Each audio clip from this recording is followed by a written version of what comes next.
You guys, welcome to Pistons Talk podcast postgame show. I had my mic muted. I don't know how many podcasts I've done, and I'm still muting my mic.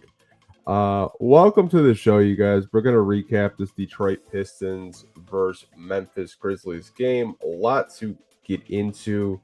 And this was a game that I honestly thought that we had a chance to win, but obviously that was not the final outcome. But if you are new here, what we do is we break down the quarters.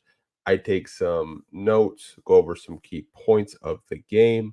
And after that, we open up the show to you guys that are watching live on YouTube right now. But let me get into the quarters.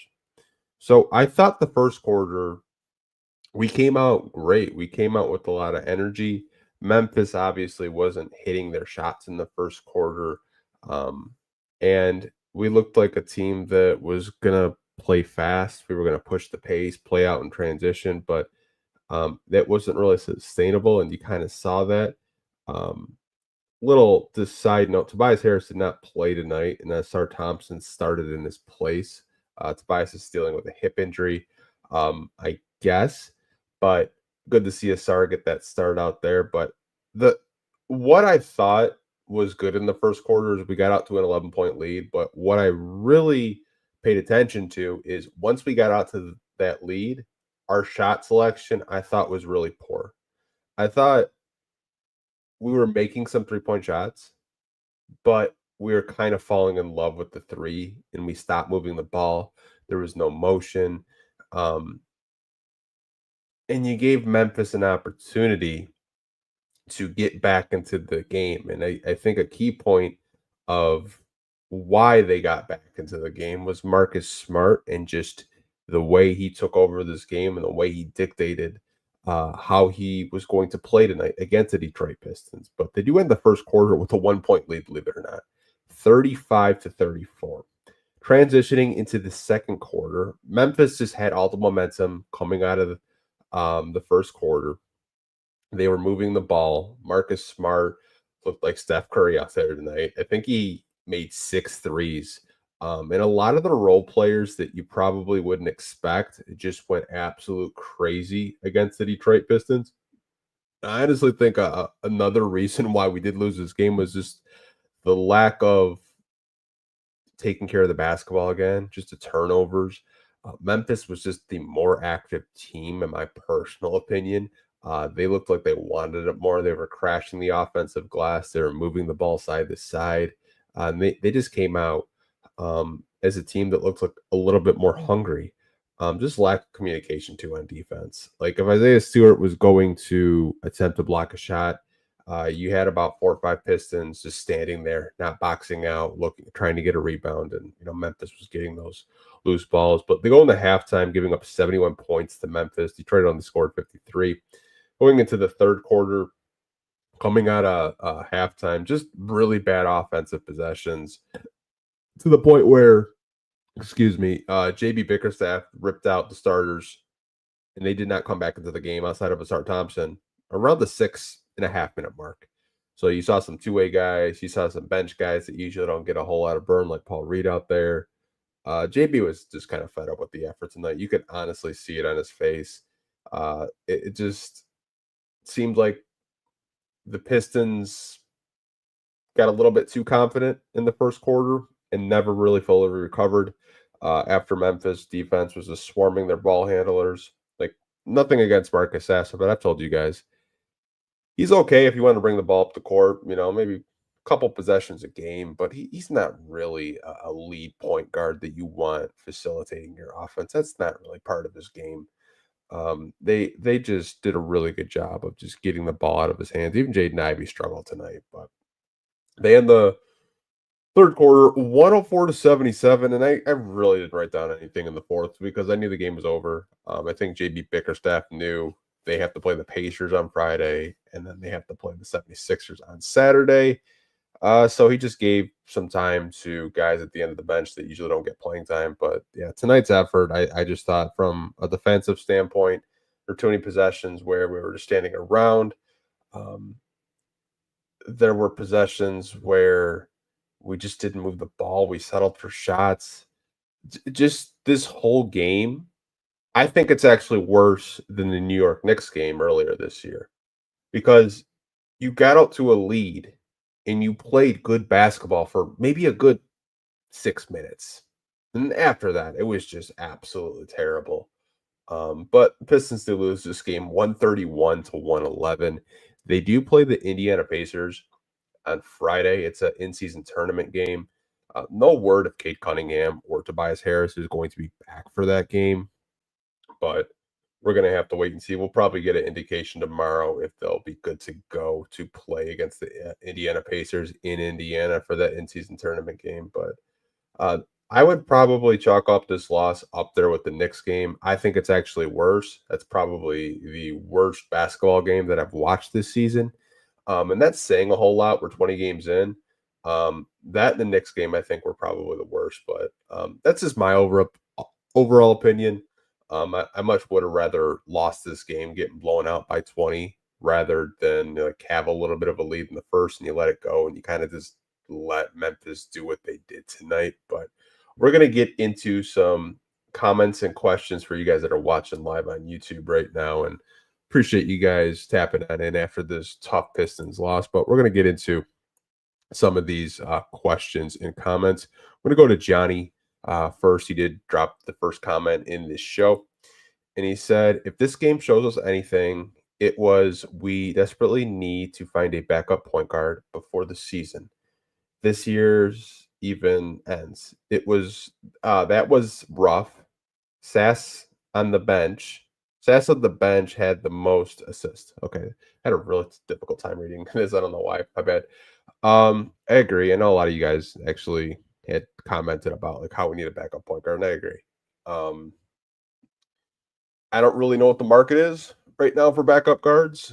I think if you do get a backup guard, it's probably going to be in the trade market. I don't really know if the Pistons are willing to send anything worth value to get a backup guard. Maybe someone becomes available. I told you guys this December 15th, I think, is a really big date to pay attention to. For players that signed contracts this summer, they'll be able to get traded legally. So maybe we can just kind of hold on out until around that December 15th deadline. I don't really know what Trajan Langdon in the front office long-term plan is for the backup point guard position, but obviously they tried to fill it. They tried going to get Tyus Jones. That didn't happen. They tried to get Patrick Beverly. That didn't happen. Looks like Patrick Beverly might be coming back over to the United States. I don't know if they want to go down that avenue again, but to your point, Johnny, yeah, tonight really showed how valuable Cade Cunningham is and how much you do need a backup point guard on this roster. Nothing against Marcus Sasser. I thought he did a really good job tonight in terms of just, finding his own shot. If you wanted to just kind of take just an individual performance for Marcus Sasser, I thought he had a good individual game. But from a team aspect, you're 100% right. This organization needs to look to add a backup point guard so you don't have to, put Marcus Sasser in positions like he did tonight. But give a shout out to Sasser. I mean, he did his best out there. It's not really his natural position anyways. Brian left a comment. Dennis Schroeder, please. I know we had talked about Dennis Schroeder last week. If you guys don't know what I'm talking about, Brooklyn Nets had made it known that they're willing to take calls on everyone on the roster, as expected for a rebuilding team like the Brooklyn Nets. Now, what would it take to get at Dennis Schroeder? I'm not really entirely sure. I'm sure they would probably want some kind of draft capital compensation. To me, I think Schroeder's kind of a under the radar type of guard you could possibly get, but I'm sure Brooklyn's going to have a lot of suitors for a player like him. He's 31, still a really good player, still has a lot of miles left in the NBA, in my personal opinion, but don't really know what a Dennis Schroeder would cost the Detroit Pistons. I'm sure draft picks and probably a young prospect for the Brooklyn Nets to come away with in a trade. But I don't really know what the Pistons would be willing to give up to, land Dennis Schroeder. But he's on my wish list if the Pistons do want to go get a veteran backup point guard. Johnny, no one stepped up tonight either. Sass had the most attempts with 13 off the bench. Yeah, I mean, it was such a weird game to watch because if you watch the game for the first 6 minutes, you thought this was going to be a game where the Pistons just go out and dominate this game, and that just did not happen. Like Memphis woke up by like the last like 3-4 minutes in the first quarter, and they never took their foot off the gas for the entire game. I mean, you look at the box score, some guys that you probably never heard of just went absolutely crazy against the Detroit Pistons. And just I want to give them credit. The way they moved the ball side to side, I think it was so beautiful to watch as like just a basketball fan, not a Piston fan. Obviously, a Piston fan, I was absolutely miserable watching this game tonight. But as a basketball fan, watching Memphis set up their offense, moving the ball side to side, um, I thought it was like really enjoyable to watch as a basketball fan. But yeah, the effort tonight just was not there. I'm sure JB Bickerstaff is going to let his guys know that. Let them enjoy their Thanksgiving tomorrow. But man, like that was just a really, really ugly game to watch if you were a Detroit Piston fan. Cade needs to get back on the floor. Yeah, he does. I don't know how long he's going to be out with that joint sprain. Just my opinion. I don't think he plays this week. I could be wrong there. We'll probably know by Thursday evening if he's going to play in the Friday game. But it would be nice to see Cade Cunningham back in this game, or not in this game, but um, just finish out games this week. The Pistons are what 8-12 in the first 20 games. I mean, that's progress from last year, anyways. But we're not really going to take moral victories talking about this team because I think this team has proven that they are more than capable of winning basketball games. But the effort tonight was really bad. Um, you guys had mentioned it earlier. This game really signifies that you need to get another lead guard handler out there. But I mean, this game was, in my opinion, I think the Knicks game and this game were the two games in the first 20 that were probably the ugliest basketball that I've seen this year. But overall, if you just kind of take a 30,000-foot view in the first 20 games, you had two stinkers out of 20. So the consistency, the effort is a little bit better, but tonight's effort was just absolutely terrible. There's not really too many comments or questions, you guys. I don't want to take up too much of your time because Thanksgiving is tomorrow. We'll probably do one or two more questions, and then I'm just going to wrap this podcast up. I want to keep it really short. I'm sure you guys want to, spend time with your family and not listen to me talk about the Detroit Pistons getting blown out by 20 tonight. Better than last year. Had to watch Knox as a starter. It's from Curtis. Kevin Knox, Pistons legend. I don't even know if he's in the NBA right now. I haven't looked it up, but yeah, if you think about it, Kevin Knox was their best like offensive wing player. And I know we're going down memory lane from last season. You had like Isaiah Livers who just forgot how to shoot the basketball. Asar Thompson was a rookie. Yeah, last year was last year was rough if you guys want to like go down that rabbit hole. But yeah, man. Kevin Knox and not one but two Detroit Pistons trades. Got us James Wiseman 1 year, and then got a Simone Fontecchio, who Zach had a pretty good game tonight. It was nice to see him, hit some open 3-point shots. But yeah, shout out to Kevin Knox, Pistons legend. Do one more comment from Johnny. I'll let him have the last comment for this podcast. We'll wrap it up. Jaden Ivey had 7 turnovers and 1 assist. I guess he isn't ready to be an elite point guard.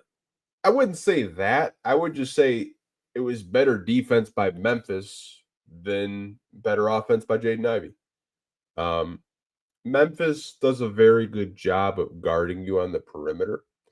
And I think Jaden Ivey just struggled to figure that out. I think there were times where the ball was just in his hands too much. He didn't really look to distribute the basketball tonight.